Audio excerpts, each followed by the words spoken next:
आप सभी का स्वागत है सबलाइन क्लासेस में। हम आज देख रहे हैं भारतीय शिक्षा का इतिहास, हिस्ट्री ऑफ इंडियन एजुकेशन। और आज हमारा जो टॉपिक है वो है एबट वुड प्रतिवेदन 1937 1937। एबट वुड रिपोर्ट थोड़ी सी स्पेशल है, तो अपने आप में कुछ यूनिक बातें बताती है, लेकिन एबट और वुड में जो नाम आते हैं ये थोड़ा कंफ्यूज कर सकते हैं आपको। तो कभी भी एबट वुड का प्रतिवेदन की बात हो रही हो तो कभी आप इसको वुड का डिस्पैच मत समझ लीजिएगा।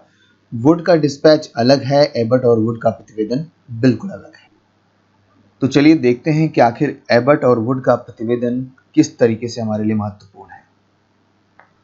एबट और वुड की रिपोर्ट में भारत सरकार ने सन 1936 में इंग्लैंड के दो प्रसिद्ध शिक्षा विशेषज्ञों को भारत आने के लिए आमंत्रित किया था। ये शिक्षा विशेषज्ञ थे एस.एच. वुड। ठीक है, एस.एच. वुड। अब खास बात है कि वो कौन थे जो डिस्पैच में थे, तो उनका नाम था सर चार्ल्स वुड। इनका नाम है एस.एच. वुड। इंग्लैंड के शिक्षा board of director of intelligence और एबट, इनका नाम था एबट, इंग्लैंड के शिक्षा बोर्ड के प्रौद्योगिक स्कूल के भूतपूर्व चीफ जो है इंस्पेक्टर थे। तो कुल मिलाकर ये दो ऐसे शिक्षा विशेषज्ञ थे जो किसी विशेष काम के लिए हम बुलाए गए थे। क्या था वो? तो जो समिति बनाई गई थी इन दोनों की अध्यक्षता में, समिति का नियुक्त जो उद्देश्य क्या था, प्राथमिक, माध्यमिक और उच्चतर माध्यमिक विद्यालयों में किसी प्रकार की व्यावसायिक शिक्षा, क्रियात्मक प्रशिक्षण दिया जाना चाहिए, और यदि ऐसा हो सकता है तो इसकी क्या प्रकृति और क्या मात्रा होनी चाहिए। इससे पहले मैंने आपको दो वीडियो बना के दिए हैं, उम्मीद है आपने देखे होंगे। एक तो है वर्धा शिक्षा, यानी कि जो वर्धा सम्मेलन हुआ था उसमें गांधी जी की अध्यक्षता में क्या क्या बातें कही गई थी, और दूसरा था हर्टोग समिति। तो हर्टोग समिति हर्टोग जी की अध्यक्षता में हुई थी, और वर्धा शिक्षा जो थी ये गांधी जी की अध्यक्षता में हुआ था। उसके बाद जाके रोशन समिति बनाई गई थी। खैर, उसके बारे में डिटेल यहाँ पर नहीं है, आप लोग डिस्क्रिप्शन बॉक्स में लिंक मिल जाएगा, उन दोनों वीडियोस को देख लीजिएगा। तो वो जो डेट है वो इम्पोर्टेंट ये है कि उसके बाद जो हर्टोग समिति थी उसके बाद 1935 में एक अधिनियम आया था, भारतीय जो अधिनियम आया था। और इसमें हुआ क्या था कि कई प्रकार के संविधान संशोधन हुए थे, और कहीं ना कहीं इसको भारतीय संविधान का आधार भी कहा जाता है 1900 जो 35 का अधिनियम है। लेकिन उसमें जो शिक्षा जो विशेषताएं थी उसमें जो बदलाव हुए कैसे भाई? 1935 में ये कह दिया गया था कि दो प्रकार की जो है पावर बनेगी, एक तो केंद्र के पास होगी, दूसरी प्रांत के पास होगी, यानी कि स्टेट के पास होगी, और जो शिक्षा थी वो प्रांत के पास चली जाती है। तो 1935 में जब प्रांत के पास शिक्षा चली गई तो कई प्रकार के बदलाव होना लाजमी था, और वो बदलाव हुए। इससे क्या आई, कई दिक्कतें भी आई और कई अच्छी चीजें भी सामने आई कि किस तरीके से हम शिक्षा व्यवस्था को मजबूत कर सकते हैं। तो जब 1935 के बाद वर्धा शिक्षा 1937 और ये एबट रिपोर्ट 1937 बनाई गई, तो उसमें किस किस तरीके की समानता है? कहीं ना कहीं वर्धा शिक्षा में भी कहा गया कि हस्तशिल्प आपको अच्छे से पता होना चाहिए, मतलब बच्चों को वो सिखाइए जो उनके भावी जो लाइफ है, उनकी जो जिंदगी है उसमें वो कुछ कर सकें, रोजगार, अपनी रोजी रोटी के लिए कुछ कर सकें। तो यही चीज मैं आपको बताना चाहता हूँ कि हर्टोग समिति की जो सिफारिश, हर्टोग समिति जो कि 1935 के पहले बनी थी, तो उसमें क्या हुआ कि केंद्रीय शिक्षा सलाहकार बोर्ड उस समय जो कहा गया कि बनना चाहिए फिर से, तो 1935 में फिर से एक केंद्रीय शिक्षा सलाहकार बोर्ड बनाया गया। केंद्रीय शिक्षा सलाहकार बोर्ड तो बनाया गया, लेकिन शिक्षा किसके हाथ में थी? प्रांत के हाथ में। लेकिन अब जो केंद्रीय शिक्षा सलाहकार, उसका काम क्या है कि प्रांतों को वो बताए कि किस प्रकार से आप अपने सुझाव दे, अपनी सिफारिश दे। तो इसलिए एबट और वुड की जो रिपोर्ट है, उसका जो प्रतिवेदन है, उस समिति को बनाने के लिए दो लोगों को बुलाया गया और कहा गया भाई आप आइए और प्रांतों में किस प्रकार से व्यवस्था की जाए इसके लिए कुछ सुझाव दीजिए। तो जैसा कि मैं बता रहा हूँ आपको कि अनेक प्रस्ताव दिए गए, उसमें सबसे मुख्य रूप से यही प्रस्ताव था कि उच्चतर माध्यमिक स्तर पर प्राविधिक यानी कि जो प्रोफेशनल कोर्सेज हैं, जो प्रोफेशनल हैं मतलब व्यावसायिक कोर्स जो हैं, वो उसको किस तरीके से लॉन्च किया जाए, ये चीज़ इस रिपोर्ट में मुख्य रूप से बताई गई है। तो कभी भी आपसे पूछा जाए, ये जो मैं शब्द लिख रहा हूँ, प्राविधिक यानी कि प्रोफेशनल या व्यावसायिक, तो प्राविधिक या व्यावसायिक जो कोर्स है, जो पाठ्यक्रम है, इसकी इसके सुझाव किस रिपोर्ट में दिए गए थे मुख्य रूप से, और हर स्तर पे, यानी ये नहीं कि सिर्फ माध्यमिक स्तर पे दिए गए, प्राथमिक पे भी दिए गए, उच्चतर पे भी दिए गए और माध्यमिक पे भी दिए गए। तो वो था एबट और वुड की रिपोर्ट में। तो उम्मीद है ये छोटी सी बात आपको समझ में आई होगी। अब चलिए इसको विस्तार से समझते हैं। भारत सरकार ने उपयुक्त 2 विशेषज्ञों की समिति से 4 बातों की जांच करने के लिए कहा गया। क्या कहा गया कि क्या वर्तमान औद्योगिक और व्यावसायिक शिक्षा संस्थाओं में सुधार किया जाना चाहिए, क्या नवीन औद्योगिक और व्यावसायिक शिक्षा संस्थाओं की स्थापना की जानी चाहिए, ग्राम यानी कि जो गांव के बालक हैं उनको किस प्रकार की शिक्षा विशेष रूप से उसकी व्यवस्था की जानी चाहिए, क्या प्राथमिक, माध्यमिक और उच्चतर माध्यमिक स्कूलों में किसी प्रकार के व्यावसायिक और व्यवहारिक प्रशिक्षण दिया जाना चाहिए। देखिए 4 बातें कही गई हैं और चारों में कहीं ना कहीं व्यवसायिक और औद्योगिकता की बात की जा रही है, इंडस्ट्रीज की बात की जा रही है, प्रोफेशनल्स की बात की जा रही है। तो ये चीज तो दिमाग में रख लेनी है कि एबट और वुड की रिपोर्ट में यही मुख्य रूप से सुझाव दिया गया था कि किस रूप से लोगों को औद्योगिक रूप से रोजगार वाला व्यक्ति बनाना है। तो उसकी शिक्षा दीक्षा शुरू से ही कहीं ना कहीं बच्चों में होनी चाहिए, वो टेक्निकली स्ट्रांग होने चाहिए। आगे क्या होता है, वुड और एबट नवंबर सन 1936 से मार्च 1937 ईस्वी तक भारत में रहे। मतलब काफी कम टाइम दिखाई दे रहा है। अगर नवंबर 1937 मतलब मुश्किल से 5 या 6 महीने तक वो भारत में रहे और उन्होंने केवल दिल्ली, पंजाब और संयुक्त प्रांत का भ्रमण करके भारतीय शिक्षा का अध्ययन किया और जून 1937 ईस्वी में अपनी रिपोर्ट को भारत सरकार के समक्ष प्रेषित भी कर दिया। बहुत जल्दी किया जो भी किया। और इस रिपोर्ट का शीर्षक vocational education in India with section on general education and administration. तो उम्मीद है ये बहुत कठिन वर्ड्स इसमें नहीं है। तो ये जो वर्ड्स अगर आपको कहीं मिलते हैं कि जो किस रिपोर्ट से संबंधित है, vocational education in India with section in general education and administration, तो ये वुड एबट की रिपोर्ट का शीर्षक है और आपके लिए महत्वपूर्ण है क्योंकि मैंने ये एक पीजीटी के एग्जाम में देखा था कि पूछा गया था और उसका जो मैंने देखा पूरा मतलब जो प्रश्न पत्र था उसमें ये पूछा गया था कि ये शीर्षक लिखा हुआ था और ये पूछा गया था कि ये किस रिपोर्ट या किस प्रतिवेदन से संबंधित है। और मुख्य रूप में से भी समझना है आपको कि 2 भागों में विभक्त किया गया था। 2 भागों क्या भाई जी, एबट और वुड अलग अलग हैं, एक ही नाम तो है नहीं। तो पहला क्या है, वुड के द्वारा लिखित सामान्य शिक्षा और प्रशासन, और जो दूसरा है वो है एबट के द्वारा लिखित व्यावसायिक शिक्षा। तो प्रशासन, व्यावसायिक शिक्षा में औद्योगिक शिक्षा भी आप मान सकते हैं, लेकिन जो शीर्षक के रूप में है वो व्यावसायिक शिक्षा ही है। तो औद्योगिक शिक्षा, व्यावसायिक शिक्षा, ये लगभग जो बातें कही गई उसको एक ही में जोड़कर कहा गया। तो सबसे पहले हम बात करेंगे सामान्य और प्रशासन। सामान्य शिक्षा और संबंधी सिफारिशें क्या थी? प्राथमिक शिक्षा की अवधि 4 वर्ष, निम्न माध्यमिक शिक्षा की अवधि 4 वर्ष, उच्च माध्यमिक शिक्षा की अवधि 4 वर्ष और स्नातक की अवधि 3 वर्ष होनी चाहिए, ये सुझाव दिया गया। शिशु कक्षाएं प्रशिक्षित अध्यापकों को दी जानी चाहिए। इसके लिए लड़कियों और महिलाओं के लिए शैक्षिक विकास को महत्व दिया जाना चाहिए। उन्होंने कहा कि जैसे आजकल आप देखते हैं ना, प्री नर्सरी होता है या प्ले ग्राउंड होता है जिसको हम प्ले क्लासेस कहते हैं, प्ले स्कूल्स कहते हैं। तो उसमें मेनली जो है आप देखते हो लेडीज टीचर होती हैं, तो कहीं ना कहीं उनको एक मातृत्व की भावना होती है उनके अंदर, इसीलिए शायद उनको ये काम अच्छे से आना चाहिए और आता भी है, वो इस काम को अच्छे से निभा सकती हैं। तो प्रशिक्षित अध्यापिकाओं की इसीलिए बात इसमें कही गई, जो प्री नर्सरी या प्ले स्कूल्स बनाए जाएं उसमें प्रशिक्षित अध्यापिकाएं ही रखी जाए। आगे है, प्राथमिक स्कूलों में बच्चों को शिक्षा उनकी स्वाभाविक रुचियों, क्रियाओं पर अधिक तथा पुस्तकों पर कम आधारित होनी चाहिए। कह दिया गया कि प्रयास करिए कि प्रैक्टिकल ज्यादा हो, बुक्स कम हो। ये तो आजकल जो आप साइकोलॉजी अगर पढ़ते हैं, अगर आपने सीटेट या बीएड वगैरह किया है तो आप समझ सकते हैं इस चीज़ को। और मैं जो पढ़ा रहा हूँ मोस्टली वो बीएड वालों के लिए ही है, डीएलएड वालों के लिए है, या इवन जो भी लोग शिक्षा शास्त्र से जुड़े हुए हैं। तो ये बात आजकल अगर आप साइकोलॉजी पढ़ते हैं तो मोस्टली कही जाती है कि जितने से ज़्यादा आप बच्चा जो है करके सीखेगा वो उतना ही अच्छा माना जाता है। तो यहाँ पर भी यही बात कही जा रही है कि पुस्तकों पर कम आधारित होनी चाहिए शिक्षा, उसमें प्रैक्टिकल होना चाहिए, इंटरेस्ट होना चाहिए और कहीं ना कहीं इंटरेस्ट आता भी तभी है जब प्रैक्टिकल होता है।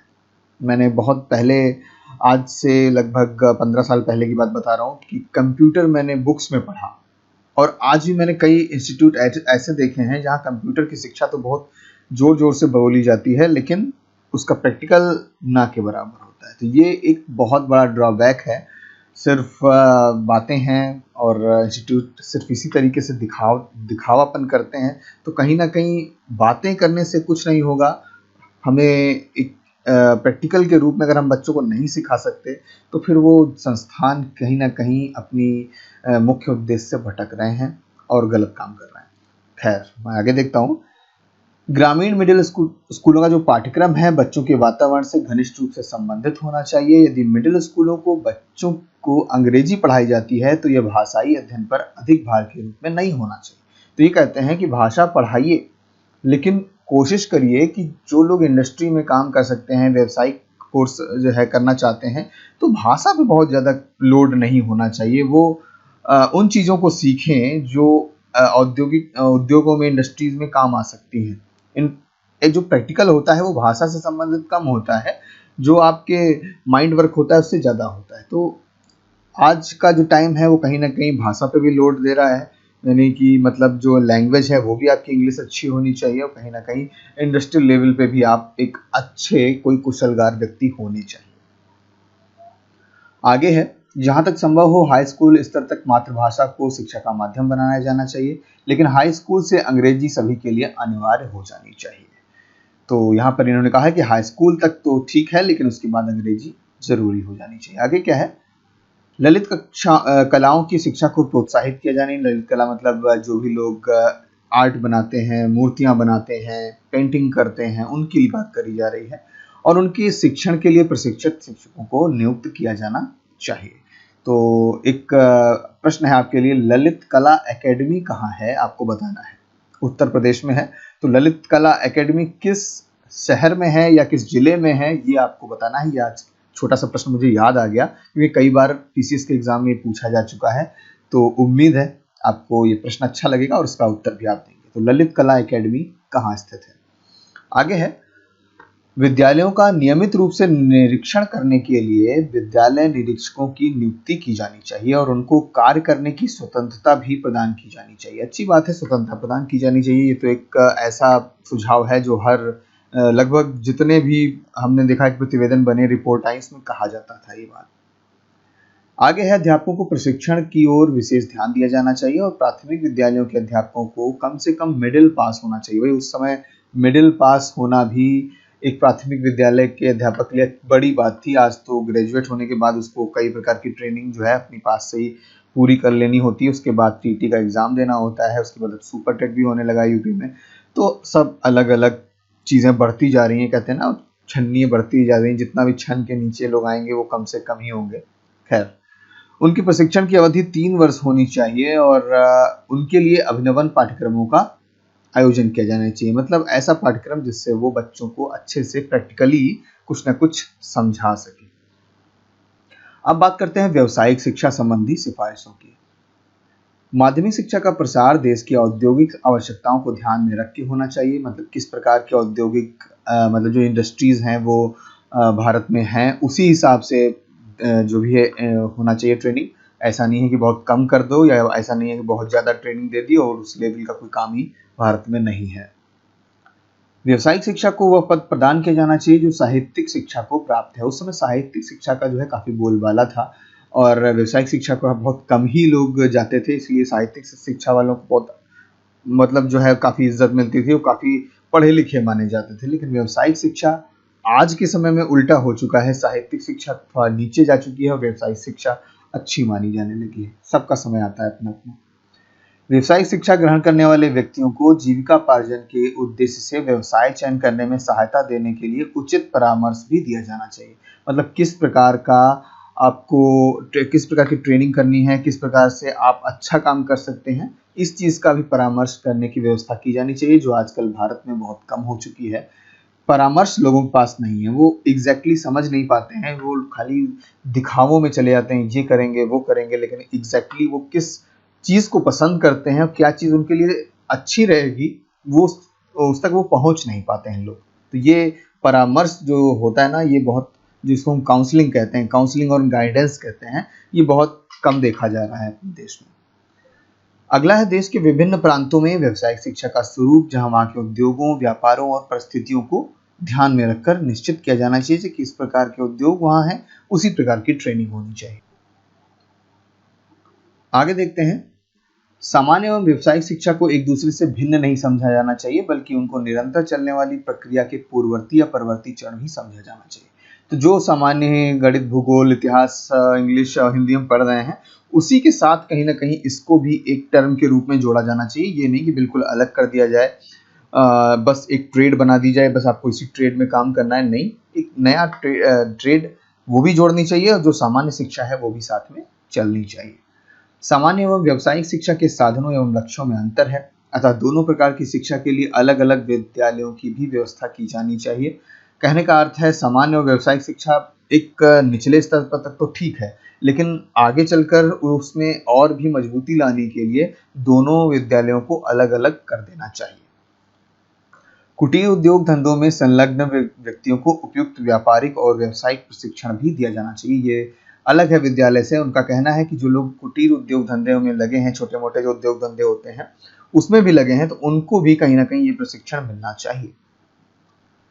आगे है, उद्योग तथा व्यापार और उद्योग तथा शिक्षा के निकट संपर्क स्थापित करने के लिए प्रत्येक प्रांत में व्यावसायिक शिक्षा सलाहकार समिति का होना अनिवार्य है। कभी कभी तो इस प्रकार की समितियों को देख के लगता है कि क्या वाकई में इसमें काम हुआ भी होगा कि नहीं।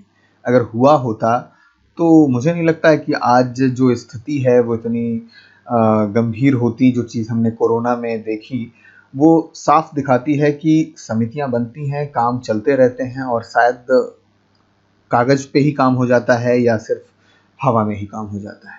आखिर ग्राउंड पे काम कब होगा, शायद उस समय भी ऐसा था, बीच में भी ऐसा था, और आज भी ऐसा ही है। तो एक मतलब माहौल बन चुका है कि जिस तरीके से चल रहा है उस तरीके से चलने दो, ज़्यादा छेड़छाड़ करने की जरूरत नहीं है।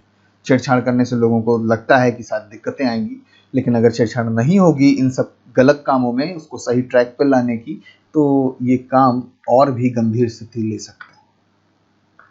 चलिए आगे देखते हैं, कम से कम 50,000 जनसंख्या वाले औद्योगिक क्षेत्रों में जूनियर और सीनियर टेक्निकल स्कूलों की व्यवस्था की जानी चाहिए। व्यवस्था की जानी चाहिए। तो इनका कहना है कि 50,000 जहाँ जनसंख्या है वहां पर इस तरीके के स्कूल होने चाहिए। ठीक है।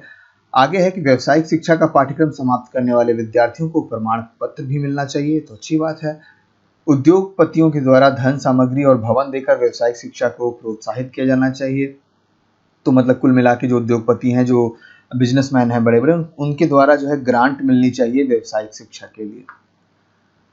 विभिन्न व्यापारों को संलग्न व्यक्तियों को, जो विभिन्न व्यापारों में जो संलग्न व्यक्ति हैं, उनको शिक्षा देने के लिए अल्पकालिक व्यावसायिक विद्यालयों की स्थापना की जानी चाहिए। कहने का मतलब जो लोग पहले से काम कर रहे हैं उनको और बेहतरीन काम की ट्रेनिंग मिलनी चाहिए, और इन विद्यालयों में शिक्षा प्राप्त करने के लिए कर्मचारियों को उनके स्वामियों के द्वारा एक सप्ताह में 2.5 दिन का अवकाश भी मिलना चाहिए। जैसे इस समय हमको मिलता है संडे को। तो जो इंग्लिश यानी कि जो अंग्रेज था, उनका जो कॉन्सेप्ट था कि वो सैटरडे और संडे 2 दिन ऑफ रखते थे और बाकी दिन ऑफ नहीं रखते थे। तो यहाँ हमारे पास सिर्फ संडे होता है, और कहीं ना कहीं संडे के साथ साथ हमारे पास इतनी सारी छुट्टियाँ जुड़ी हुई होती हैं कि वो सैटरडे वाला कॉन्सेप्ट बन ही नहीं पाता है। क्योंकि अंग्रेजों का अगर आप त्यौहार मानो तो एक ही 2 त्यौहार थे, लेकिन हमारे भारत में हर प्रकार के त्योहारों में छुट्टी होती है। तो कहीं ना कहीं वो सैटरडे का कॉन्सेप्ट मैच नहीं कर पाता। अगर सैटरडे भी लग जाए तो शायद कोई महीने तो ऐसे होंगे जिसमें सिर्फ 5 ही दिन काम हो पाएगा। तो इसीलिए शायद सैटरडे का कॉन्सेप्ट बाद में हटा दिया गया, और इसीलिए वो कहते थे कि जब अंग्रेजों की सरकार थी तब कहते थे 2.5 दिन का अवकाश कम से कम मिलना चाहिए।